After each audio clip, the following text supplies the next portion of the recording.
বন্ধুরা, মহাভারতের যুদ্ধের এমন দুই মহান চরিত্রের সম্পর্কে আজ আপনাদের কাছে জানাতে চলেছি যে যাদেরকে পরাজিত করা অসম্ভব ছিল, বা বলতে পারেন তাদের সম্মুখীন হয়ে যুদ্ধ করতে স্বয়ং দেবতারাও ভয় পেতেন। এনাদের যুদ্ধবিদ্যাতে এতটাই পারদর্শী ছিলেন যে মহাভারতে হওয়া কুরুক্ষেত্রের যুদ্ধকে এনারা একা একাই কয়েক দিনের মধ্যেই সমাপ্ত করে দিতে পারতেন। এনাদের গুরু ছিলেন স্বয়ং পরশুরাম। আশা করছি আপনারা এখন বুঝতেই পেরে গেছেন যে আমি কোন দুই যোদ্ধার সম্পর্কে বলতে চলেছি। হ্যাঁ, একদম ঠিকই বুঝেছেন, আমি কথা বলছি পিতামহ ভীষ্ম আর মহারথী কর্ণের সম্পর্কে। একজনের মধ্যে ছিল ইচ্ছা মৃত্যুর বরদান, আর আরেকজনের মধ্যে ছিল সূর্যদেবের দেওয়া জন্ম থেকেই কবচ ও কুণ্ডল। এনাদের যদি না যুদ্ধে ছল করে হত্যা করা হতো তাহলে এনারা কোনোভাবেই পরাজিতই হতো না। কিন্তু প্রশ্ন হলো, পিতামহ ভীষ্ম আর মহারথী কর্ণ এনারা দুজনেই তো কৌরবদের পক্ষ থেকে যুদ্ধ করেছিলেন, কিন্তু যদি এনারা একে অপরের বিপক্ষে যুদ্ধ করতেন তাহলে কি হতো? তো নমস্কার বন্ধুরা, ফিরে এসেছি আরও একটি নতুন গল্প নিয়ে। আজ যে গল্পটি আপনাদের কাছে প্রস্তাবনা করতে চলেছি তা হলো, কি হতো যদি পিতামহ ভীষ্ম কৌরবদের হয়ে আর মহারথী কর্ণ পাণ্ডবদের হয়ে মহাভারতের যুদ্ধে অংশগ্রহণ করতেন। এমন কোন পরিস্থিতির সৃষ্টি হতো যা শোনার পর সহদেবও আতঙ্কিত হয়েছিল?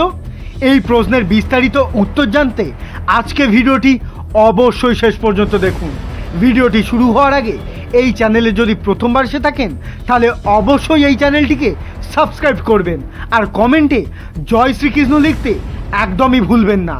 চলুন দেরি না করে শুরু করা যাক আজকের ভিডিওটি। বন্ধুরা, যখন মহাভারতের যুদ্ধ প্রায় নিশ্চিত ছিল তখন যুদ্ধের পরিণাম শুধুমাত্র শ্রীকৃষ্ণ আর পাণ্ডুপুত্র সহদেবই জানতেন। কারণ শ্রীকৃষ্ণ তো ছিলেন স্বয়ং ভগবানের অবতার আর সহদেবের ছিল বরদান প্রাপ্ত। এনারা দুজনেই সকল কিছু ঘটনা আগে থেকেই জানতে পারতেন। একদিন শ্রীকৃষ্ণ সহদেবকে জিজ্ঞাসা করেন, হে সহদেব, আশা করছি এই যুদ্ধের কি পরিণাম হতে চলেছে তা তুমি আগে থেকেই জেনে গেছো। কারণ সহদেব বরদানের জন্য আগে থেকেই তা জেনে গিয়েছিলেন এই যুদ্ধে কে কাকে হত্যা করবে আর কে এই যুদ্ধে জয়লাভ করবে। এই কথা যখন সহদেব তার সকল ভাইদের সাথে আলোচনা করার ইচ্ছা প্রকাশ করলেন ভগবান শ্রীকৃষ্ণের কাছে, তখন শ্রীকৃষ্ণ সহদেবকে বলেছিলেন যে তুমি যদি তোমার কোনো ভাই বা পরিজনদের সাথে এই বিষয়ে আলোচনা করো তাহলে সেই সময়ই তোমার মৃত্যু হবে। এই কথা শুনে সহদেব ভেঙে পড়েন আর বলেন, হে মাধব, আপনি এটি কি বললেন? এই কথা যদি শুধু আমার কাছেই পর্যন্ত সীমিত থাকে তাহলে এই বংশের বিনাশ হয়ে যাবে। তখন শ্রীকৃষ্ণ বললেন, ধর্মের স্থাপনা করার জন্য যদি আমাকে নিজের বলিও দিতে হয় তাও আমি দিতে রাজি। ধর্মের রক্ষার জন্য অধর্মের বিনাশ ততটাই দরকার যতটা কাটাতে ঔষধের হয়ে থাকে। এই সাথে সাথে সহদেব এটিও জেনে যান যে মহারথী কর্ণ ছিলেন ওনাদের বড় ভাই। তখন ওনার মনে আরও একটি ইচ্ছা তৈরি হয়, আর সেই ইচ্ছাটি শ্রীকৃষ্ণকে তিনি বলেন, হে মাধব, আপনি যদি না এই যুদ্ধে অংশগ্রহণ করেন আর আমাদের জ্যেষ্ঠ ভ্রাতা কর্ণ যদি আমাদের হয়ে যুদ্ধ করেন তাহলে এই যুদ্ধের পরিণাম কি হবে? তখন শ্রীকৃষ্ণ বললেন, এই যুদ্ধে কর্ণ যদি পাণ্ডবদের হয়ে যুদ্ধ করে আর আমি যদি না এই যুদ্ধে উপস্থিত থাকি তাহলে এই যুদ্ধের পরিণাম আরও ভয়ানক হবে। সকল যোদ্ধাদের মৃত্যুও হবে ভয়ানকভাবে, যার কল্পনা কেউ করতেই পারবে না। সেই যুদ্ধে এত পরিমাণ ব্রহ্মাস্ত্রের ব্যবহার হবে যে সৃষ্টি বিনাশ হয়ে যাবে। তখন সহদেব বললেন, আমি এটি সম্পূর্ণ বিস্তারভাবে জানতে চাই। তখন শ্রীকৃষ্ণ সহদেবকে দিব্য দৃষ্টির দ্বারা দেখাতে লাগলেন। সেই যুদ্ধে কৌরবদের হয়ে পিতামহ ভীষ্ম ও গুরু দ্রোণাচার্য এক প্রান্তে দাঁড়িয়ে আছেন, অন্য প্রান্তে 6 পাণ্ডব। কারণ পাণ্ডবদের দিকে তখন কর্ণ উপস্থিত ছিলেন। এরপর যুদ্ধের শুরুর ডঙ্কার বেজে ওঠে। সেই সাথে সাথে প্রথম তীর কৌরবরা চালান। এরপরেই যুদ্ধ শুরু হয়ে গেল।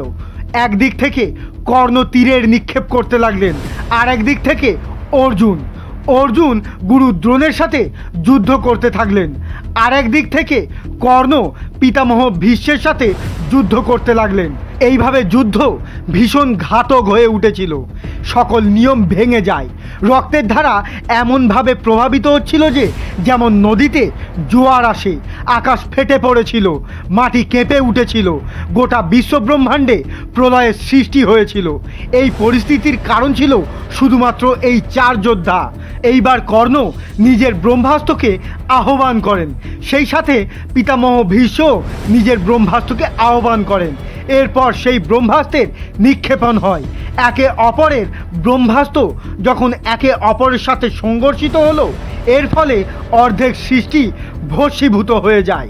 অন্যদিকে অর্জুন একটি তীরের সাহায্যে পৃথিবী ফাটিয়ে দেন, যার ফলে কৌরব আর পাণ্ডবদের অর্ধেক সেনারা তাতেই মারা যান। আর এই যুদ্ধ হতে হতে মধ্যরাত হয়ে যায়। এই যুদ্ধ সমাপ্তই হচ্ছিল না। সেই সাথে সাথে ভীম একাই দুর্যোধনের সকল ভাইদের মেরে ফেলেন। শুধুমাত্র এই 4 যোদ্ধাই একে অপরের সাথে যুদ্ধ করে যাচ্ছিলেন, ভীষ্ম, কর্ণ, অর্জুন আর গুরু দ্রোণ। এরপর গুরু দ্রোণ আর অর্জুনের একে অপরের দৈব অস্ত্রের প্রয়োগের ফলে দুজনারই মৃত্যু হয়ে যায়। এরপর কর্ণ ও পিতামহ ভীষ্ম আহত হয়ে পড়েন, আর কর্ণ নিজের কবচ কুণ্ডলের জন্য বেঁচে যান। কিন্তু সৃষ্টি ধ্বংস হওয়ার জন্য সেই আগুনে পুড়ে কর্ণেরও মৃত্যু হয়। সেই সাথে সাথে সৃষ্টি সম্পূর্ণ বিনাশ হয়ে যায়। এই দৃশ্য দেখে সহদেব বুঝে যান যে এই যুদ্ধতে শ্রীকৃষ্ণের উপস্থিতি আর সকল অধর্মীয়দের ছল করে হত্যা করা কতটা দরকার ছিল।